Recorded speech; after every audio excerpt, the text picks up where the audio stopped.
So today we will see the representation of impedance in AC circuits containing resistance, inductance and capacitance. So this is the prerequisite to solve the AC circuits wherein the impedance is given. Impedance is given in the complex form. So now we are just understanding how to represent the impedance in the complex form. Usually whenever we have the single phase AC circuits where we have resistance, inductance, capacitance in the circuit, the impedance can be represented in the complex form. So if we say complex form, we get two different forms there. One is rectangular form, another is uh, the polar form. We call it as polar form. So here I'll try to explain for the different types of circuits.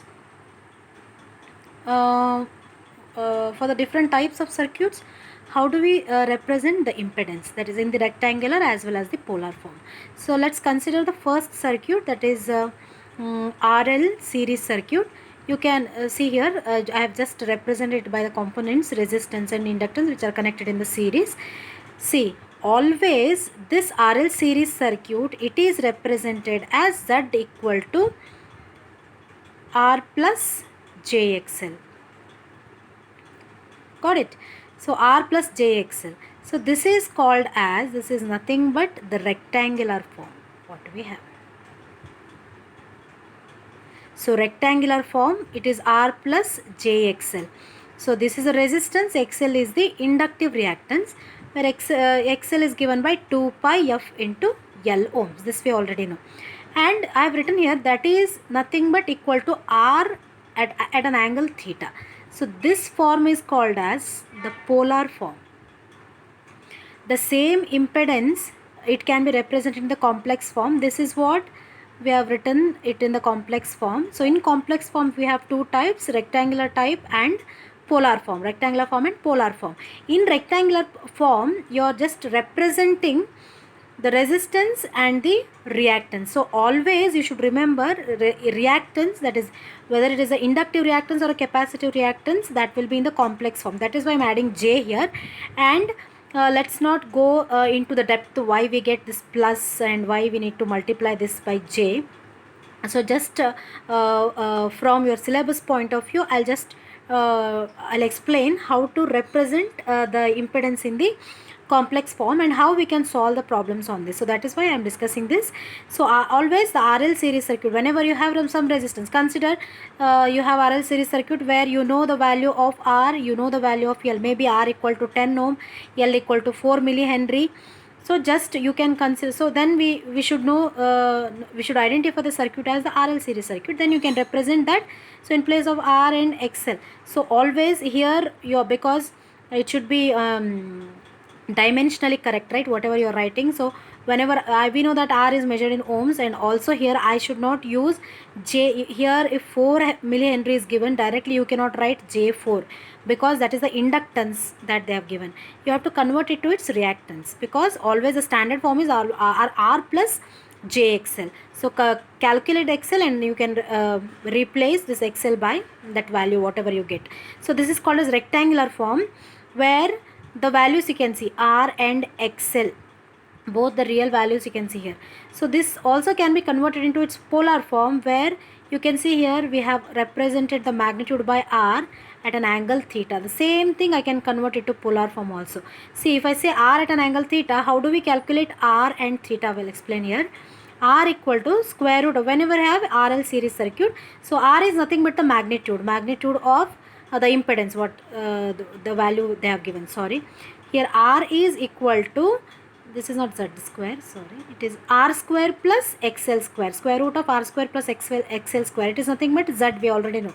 So that is called as the magnitude of the polar form. So magnitude of R is calculated by square root of R square plus XL square. Theta can be calculated as tan inverse of XL divided by R. So directly within the calculator you can get these values. Okay, magnitude and the angle you will get. Similarly, now we'll see for the RC series circuits. In the similar way, here thing is you have to remember how to what is the standard form to write for the impedance expression for RL circuit, RC circuit and all. So for this is RC circuit. So in RC we know that R and C are connected in series. When it is C, the capacitive reactance we use in the form. So you can see here Z is given as R minus JXC. Whenever we have RC circuit, always X should be multiplied by minus J. You should remember this always. It is represented as R minus JXC. For RL circuit, if you observe, it is R plus JXL. Correct? This is R minus JXC. We know that XC we can calculate as XC equal to 1 divided by omega C, where omega is 2 pi F. Even also you can write it as 2 pi F into C. This is how we can calculate XC. Similarly, this is the rectangular form. This is the polar form. R at an angle theta. So now how do we calculate R? Again, it is the magnitude of the impedance. R is given by square root of R square plus XC square here, because it is a capacitive reactance we are considering. So theta equal to tan inverse of minus XC divided, along with the sign I am considering, minus XC divided by R. Understood? So this is RC circuit. Similar here, 20 ohm. So some 100 microfarad if we have. So we'll convert this capacitance to its capacitive reactance, and I'll replace this by you can represent this in the rectangular form. Similarly, if you want to convert to polar, so actually using the calculator directly you can convert the rectangular form to polar, polar to rectangular. That I'll teach you how to do that. So third one, we'll see the third type of circuit, that is RL series circuit. R, L and C are connected in series. How I can represent? Same. So Z is given by R plus J into XL minus XC. Okay, this is how it is represented. So XL minus XC when XL is greater than XC. Then J XC minus XL when XC is greater than XL. So same thing, we can represent it by the polar form, where R is given by, again, the magnitude. You already know how to calculate the impedance for the RLC series circuit, square root of R square plus XC. This is called as numerical difference. When I show this symbol, this is called as numerical difference. Numerical difference is whichever is greater will come here, smaller will come here. So XL numerical difference XC, that is XL minus XC or XC minus XL. Theta is given by tan inverse of XL numerical difference XC divided by XL, depending on whichever is greater. Okay, so this is the representation of the circuits, single phase AC circuits containing R, L and C in the rectangular form or polar form.